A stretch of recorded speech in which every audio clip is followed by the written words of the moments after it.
Évangile de Jésus-Christ selon saint Luc. Gloire à toi, Seigneur. En ce temps-là, Jésus prit avec lui Pierre, Jean et Jacques, et il gravit la montagne pour prier. Pendant qu'il priait, l'aspect de son visage devint autre, et son vêtement devint d'une blancheur éblouissante. Voici que deux hommes s'entretenaient avec lui, c'étaient Moïse et Élie, apparus dans la gloire. Ils parlaient de son départ qui allait s'accomplir à Jérusalem. Pierre et ses compagnons étaient accablés de sommeil, mais restant éveillés, ils virent la gloire de Jésus et les deux hommes à ses côtés. Ces derniers s'éloignaient de lui quand Pierre dit à Jésus : « Maître, il est bon que nous soyons ici. Faisons 3 tentes, une pour toi, une pour Moïse et une pour Élie. » Il ne savait pas ce qu'il disait. Pierre n'avait pas fini de parler qu'une nuée survint et les couvrit de son ombre. Ils furent saisis de frayeur lorsqu'ils y pénétrèrent. Et de la nuée une voix se fit entendre. « Celui-ci est mon fils, celui que j'ai choisi, écoutez-le. » Et pendant que la voix se faisait entendre, il n'y avait plus que Jésus seul. Les disciples gardèrent le silence, et en ces jours-là, ils ne rapportèrent à personne rien de ce qu'ils avaient vu. Acclamons la parole de Dieu. Louange à toi, Seigneur Jésus.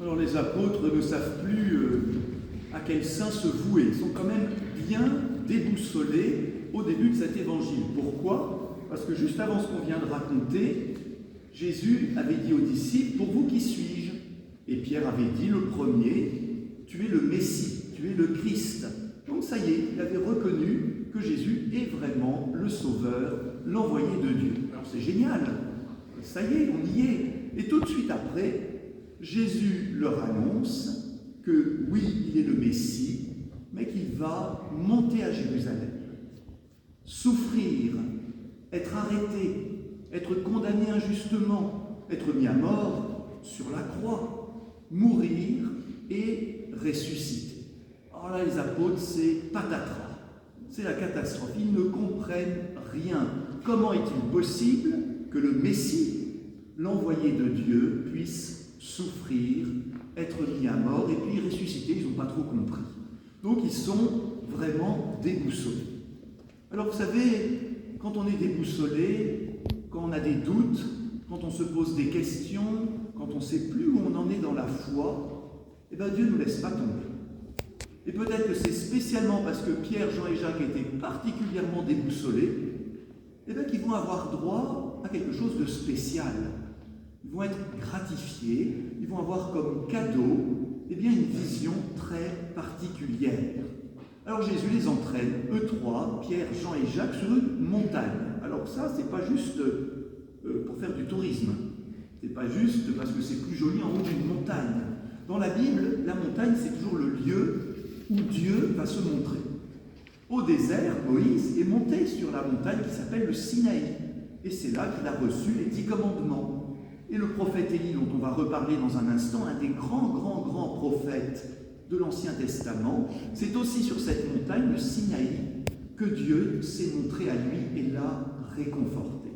Donc la montagne, c'est le signe de quelque chose où on s'élève pour quitter un peu ce qui est en bas et pour être seul avec Dieu. Et là, il se passe cette chose étonnante, le visage de Jésus devient tout autre. Qu'est-ce que ça veut dire ? Il est transfiguré. C'est le même, mais maintenant dans la gloire de Dieu, dans la lumière comme si mon propre visage tout d'un coup devenait lumineux de l'intérieur, mais très très très lumineux.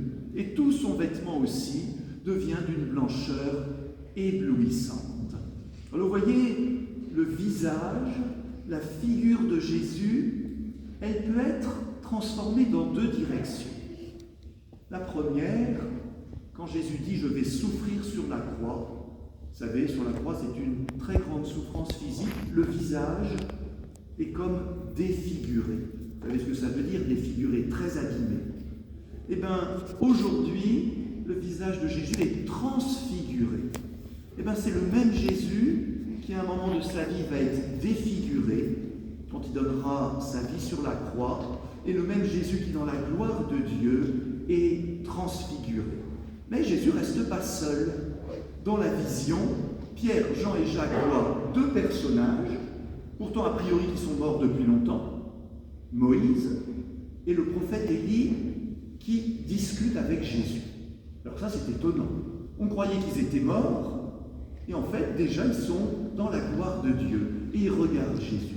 Et ils parlent avec Jésus d'une chose étonnante, son départ, sa marche vers Jérusalem, où Jésus va donner sa vie. Alors vous voyez, frères et sœurs, les visions de Dieu, ce n'est pas des sortes de mystères épais où on ne comprend rien du tout.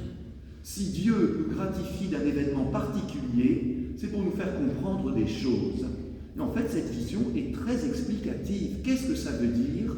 Eh bien, ça veut dire que les souffrances de Jésus et sa gloire ont été annoncées dans l'Ancien Testament, dans l'Ancienne Alliance, par Moïse, par Élie, mais en fait par tous les grands personnages de l'Ancien Testament. C'est pour ça qu'on a parlé aussi d'Abraham dans la première lecture. Et en fait, tout était annoncé, tout était prévu. C'est ainsi que Jésus doit accomplir sa mission. Il avait dit à ses disciples, il faut que moi je donne ma vie sur la croix. Alors, Pierre, Jacques et Jean sont émerveillés, ils sont vraiment saisis par cette vision, et maintenant ils vont entrer, comment on pourrait dire ça, un peu dans une sorte de combat spirituel. Pourquoi ? Parce que tout d'un coup, ils ont très envie de dormir. Ils sont saisis par un épais sommeil. Alors, il y a un peu deux côtés dans ce sommeil. Souvent on dit que dans l'Ancien Testament, quand Dieu s'approche, quand la nuée c'est le signe que Dieu va parler, l'homme est comme engourdi, tellement saisi qu'il est comme pris dans une torpeur. On en a parlé pour Abraham. Alors ça, c'est le signe qu'on est saisi par la présence de Dieu, on n'ose plus bouger. Mais il y a un côté négatif, c'est que le sommeil, ça peut être aussi le signe qu'on se décourage, qu'on n'est pas présent, qu'on n'est pas attentif. Et rappelez-vous, au jardin des Oliviers, quand Jésus priera son Père, les mêmes trois, Pierre, Jacques et Jean, vont s'endormir. Mais là, c'est le péché qui fait qu'ils s'endorment. Et bien pourtant, là, ils vont rester éveillés. Ils vont être attentifs, ils ne vont pas laisser être distraits. Et au moment où ils se rendent attentifs, et bien du coup, Pierre dit, mais au fait, c'est génial. On va garder tout ça sous cloche. Dressons 3 tentes. Une pour toi, Jésus, une pour Moïse, une pour Élie. Vous savez, parfois, quand Dieu nous donne des signes, on réagit de manière un peu bizarre. On est tellement surpris qu'on ne sait pas trop quoi dire. Mais ce que Pierre dit, c'est qu'il voudrait conserver cette vision, s'y installer, un peu comme s'il était déjà au paradis, comme s'il était déjà arrivé. Eh bien, ce n'est pas possible. Il n'y a qu'au paradis que nous serons installés dans la vision de la gloire de Dieu. Ici-bas, frères et sœurs, vous le savez, ces moments de grâce, ces moments spéciaux, ces petites transfigurations que Dieu nous donne de temps en temps, où on est saisi, on est émerveillé, on a reçu quelque chose de précieux, on ne peut pas le mettre sous cloche. Il faut que le chemin continue. Il va falloir le garder dans notre cœur, mais on ne peut pas figer ces moments particuliers. C'est toujours finalement assez bref, intense, et c'est suffisant. Parce que maintenant, le plus important arrive. Et le plus important, frères et sœurs, ce n'est pas les visions.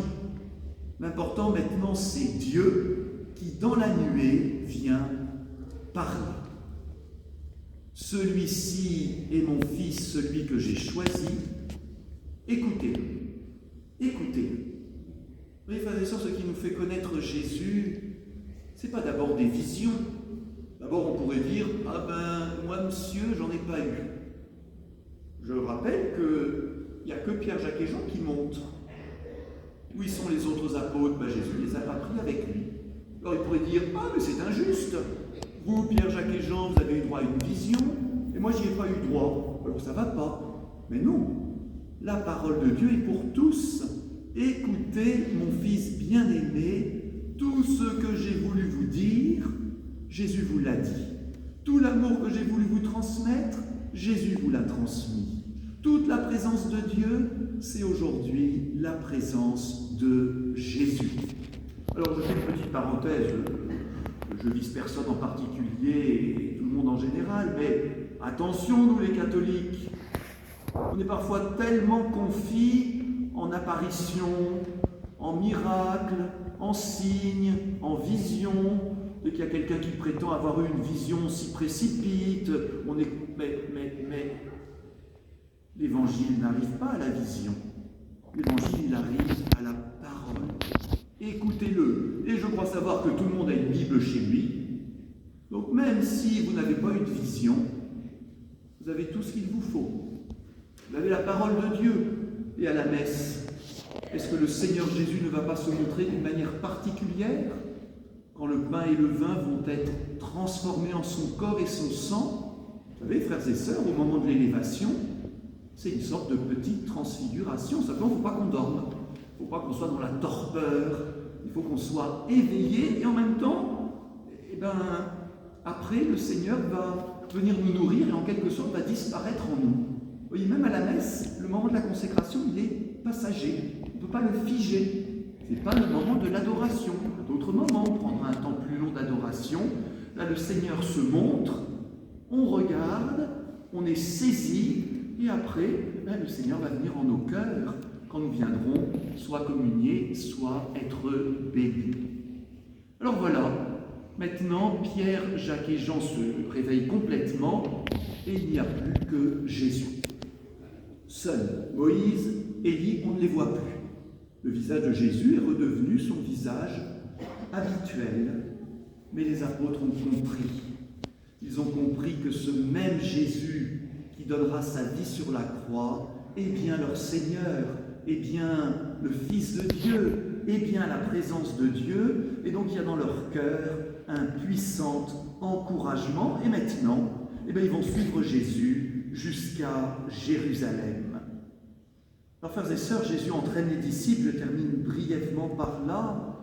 Il entraîne aussi vers Jérusalem notre humanité, toutes nos souffrances, toutes nos difficultés. J'ai parlé de visage défiguré et j'ai parlé de visage transfiguré. Alors évidemment, visage défiguré, on est bien obligé, dans cette période de guerre, de penser à ces images de femmes, d'enfants, d'hommes défigurés par la violence de la guerre. Alors on pourrait se dire, tout s'arrête là, est-ce qu'on est condamné à cette violence? Et en même temps, vous voyez, Jésus entraîne, non pas vers sa mort, mais vers le passage de la mort à la vie. Et Jésus défiguré, ressuscité, sera transfiguré de manière définitive.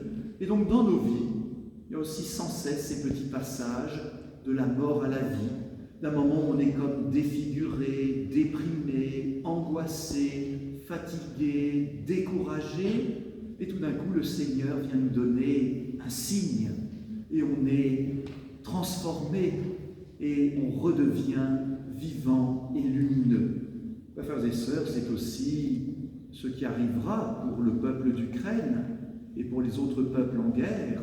Vous savez, le Seigneur Jésus n'est pas absent quand il y a la guerre. Lui qui a tant souffert est présent auprès des peuples qui souffrent et leur donne une énergie spirituelle qui va vaincre le mal et vaincre concrètement aussi ceux qui s'opposent et qui veulent réprimer, opprimer, détruire. Alors nous, évidemment, il ne faudra pas qu'on soit simplement spectateurs de bien des manières, on en reparlera dans les semaines à venir. Notre communauté avec toute la communauté nationale, eh bien, on essaiera d'être participants par la solidarité de ce mouvement de chemin à travers la souffrance, la guerre et la mort, jusqu'à la vie, jusqu'à la victoire de Jésus, qui est la victoire sur toutes les puissances mauvaises. Les trois apôtres n'ont pas parlé au début. L'Évangile termine par le silence. Ils gardèrent tout cela dans leur cœur. Ce n'était pas le moment d'en parler. Nous aussi, frères et sœurs, au ce temps du carême, retenons la parole de Dieu, méditons l'Évangile, méditons les événements à la lumière de Jésus, et peut-être dans ce silence, eh bien, nous allons recevoir ce puissant réconfort qui déjà nous transforme et nous tourne vers la lumière. Amen.